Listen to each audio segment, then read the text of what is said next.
Right, Professor John Blaxland is the director of the Australian National University's Southeast Asia Institute. He's also Australia's former defence attaché to Myanmar and joins me now from Canberra. Hi, Mr. Blaxland, and thank you so much for taking time to speak with us. Firstly, what are your thoughts hearing of these arrests, and does it surprise you that the military followed through on its threats?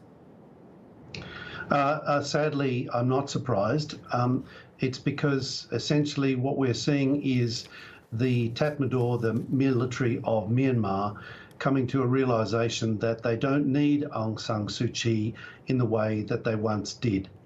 About a decade and a half ago, when the roadmap to democracy was laid out by the Tatmadaw, the Myanmar military, the idea was to essentially liberalise the political system in order to promote economic development and the removal of economic sanctions.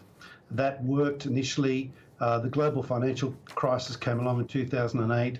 American influence, Western European influence, its significance declined to Myanmar. The significance of China's influence has grown.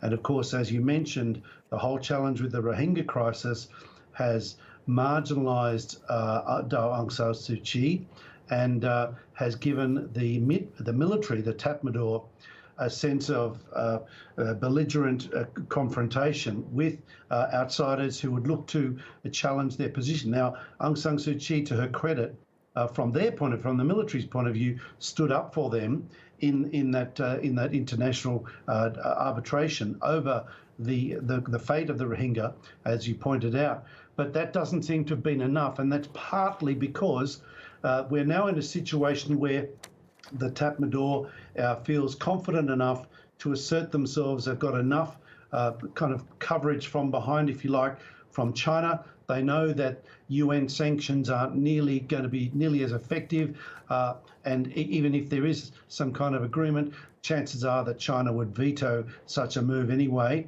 And besides, China is now a much more significant trading partner for Myanmar, so the economic importance of engagement with the West has declined.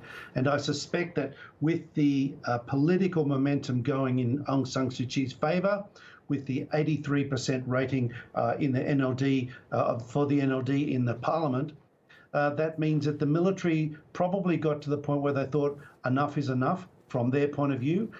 They had achieved what they wanted to in a fairly cynical political calculus, and that they were now in a position to wind back the political fortunes of Aung San Suu Kyi and the National League for Democracy and assert themselves militarily with a degree of confidence that they're going to get away with it.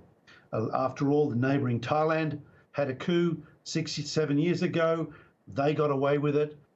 They will now look to stage manage the domestic and international appearances to add a veneer of legitimacy to their actions, echoing to a certain extent the kind of disruptive rhetoric about parliamentary voting being subject to corruption that we've seen in the United States and elsewhere.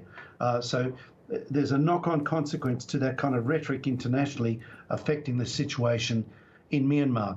And so what for the future, interestingly enough, the neighbours of Myanmar, particularly the Southeast Asian neighbours in the Association of Southeast Asian Nations, known as ASEAN, have a stake in making sure that Myanmar does not tear apart the functionality and the centrality of ASEAN.